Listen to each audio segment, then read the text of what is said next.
The Brazilian and Turkish ambassadors have said that they are going to be voting no against this resolution.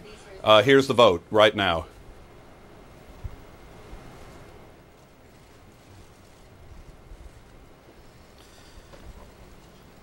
Will those against please raise their hand?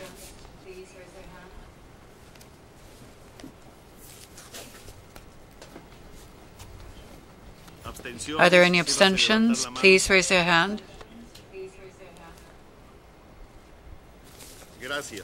Thank you very much. The result of the voting is as follows. 12 votes in favor, 2 votes against, 1 abstention. The draft resolution has been adopted as Resolution 1929 of 2010. No surprise, really. The vote there, 12 in favor, 2 against. Brazil and Turkey, both of their ambassadors said that they do not see sanctions as an effective instrument in this case. They said, Turkey said, we don't want anyone to possess nuclear weapons, but sanctions would affect the diplomatic process. U.S. Ambassador Susan Rice is now condemning Iran for not living up to its obligations under the Nuclear Non-Proliferation Treaty. Let's listen to Susan Rice. We are at this point because the government of Iran has chosen clearly and willfully to violate its commitments to the IAEA and the resolutions of this Council. Despite consistent and long-standing demands by the international community, Iran has not suspended its uranium enrichment and other proliferation-related activities. The Security Council has passed a resolution today aimed at reinforcing the need for Iran to take these steps and comply with its obligations. These sanctions are not directed at the Iranian people, nor do the sanctions seek to stop Iran from the legitimate exercise of its rights under the NPT in conformity with its obligations. Rather, the sanctions aim squarely at the nuclear ambitions of a government that has chosen a path that will lead to increased isolation.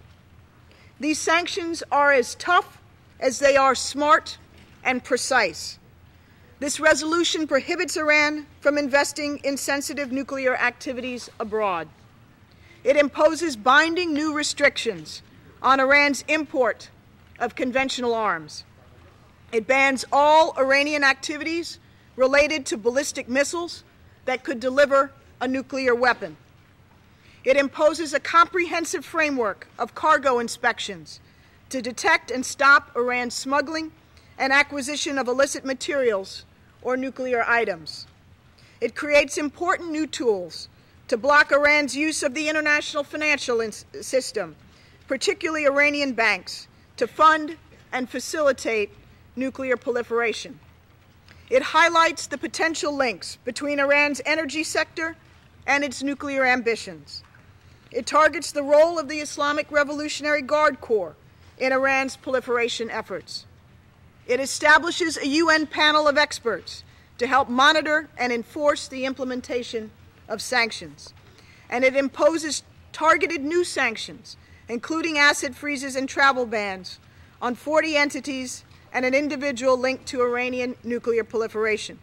Susan Rice has not been a very high-profile ambassador by U.S. standards, but she's being heard on this day, and I guess this is to some extent her handiwork. Yes, the last resolution, she was praised by other ambassadors from Russia or China for her diplomatic skills. Look, this one was also negotiated in higher capital levels. Susan Rice now finishing. She says words must mean something. Iran has rights, but also responsibilities, warning of a nuclear threat in effect from Iran. Other members of the Security Council, such as Brazil and Turkey, not so quick to agree. They don't think sanctions is the way. 12 in favor in this resolution, 2 opposed, 1 abstention. Jonathan? Now, the countries that have been working towards this resolution have been laboring over it for months, if not, it's fair to say, years. What happens next? Does the world, do these Western nations simply wait to see what the Iranians do? It has been a goal for so long to just get this resolution passed. One wonders what happens now. Susan Rice, the ambassador, warned of secret underground facilities that Iran has disclosed. It will depend on Iran's level of cooperation with the International Atomic Energy Agency. Other countries, such as Russia and China, will look very closely at that. You heard Ambassador Rice keep open the diplomatic track that the U.S., as appropriate, will look at Brazil and Turkey's fuel exchange deal, which they think falls short, still allows Iran to enrich uranium at higher levels. Again, we've heard it before. They'll say it in cliches. The proof is in the pudding. Whatever Iran does next may determine the level of Council action. But it took years to get this resolution. Critics would say that more time has gone past, that the UN is not tough enough, if you believe in that direction, on Tehran.